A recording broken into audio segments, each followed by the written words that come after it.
Joshua chapter 8, Holman Christian Standard Bible.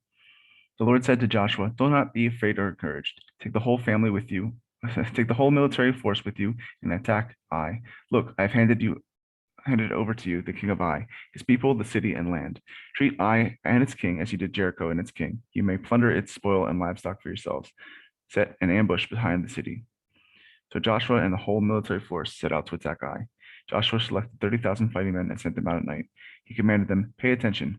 Lie in ambush behind the city, not too far from it, and all of you be ready.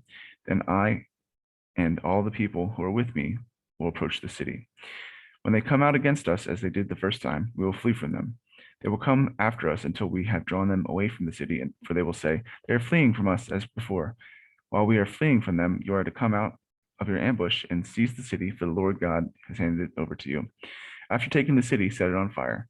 Follow the Lord's command. See that you do as I have ordered you." So Joshua sent them out, and they went to ambush the site and waited between Bethel and Ai to the west of Ai. But he spent the night with the troops. Joshua started early the next morning to immobilize them. Then he and his elders of Israel led the troops up to Ai. All those who were with him went up and approached the city, arriving opposite Ai, and camped north of it, with a valley between them and the city. Now Joshua had taken about 5,000 men and set them in ambush between Bethel and Ai to the west of the city. The military force was stationed in this way: the main camp to the north of the city, with its rear guard to the west of the city. And that night Joshua went into the valley.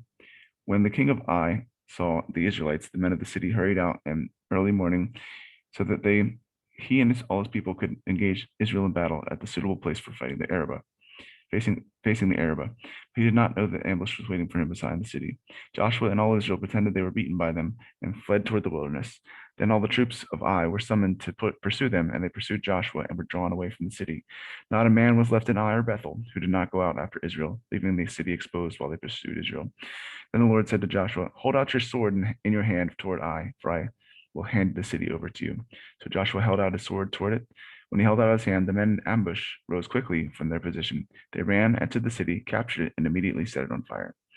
The men of Ai turned and looked back, and smoke from the city was rising up to the sky. They could not escape in any direction, and the troops who had fled to the wilderness now became the pursuer. When Joshua and all Israel saw that the men in ambush had captured the city and made the smoke was rising from it, they turned back and struck down the men of Ai. The men in ambush came out of the city against them, and the men of Ai were trapped between the Israelite forces, some on one side and some on the other. They struck them down until no survivor or fugitive remained, but they captured the king of Ai alive and brought him to Joshua.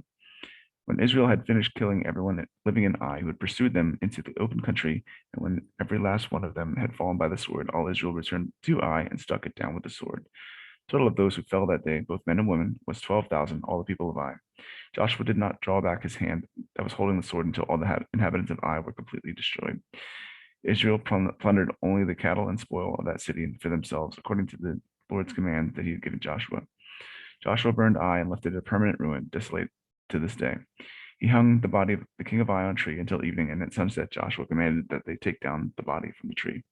They threw it down at the entrance of the city gate and put a large pile of rocks over it, which remains to this day. At that time, Joshua built an altar on Mount Ebal to the Lord, the God of Israel, just as Moses, the Lord's servant, had commanded the Israelites. He built it according to what is written in the book of the law of Moses, an altar of uncut stones on which no iron tool has been used. They offered burnt offerings to the Lord and sacrificed fellowship offerings on it.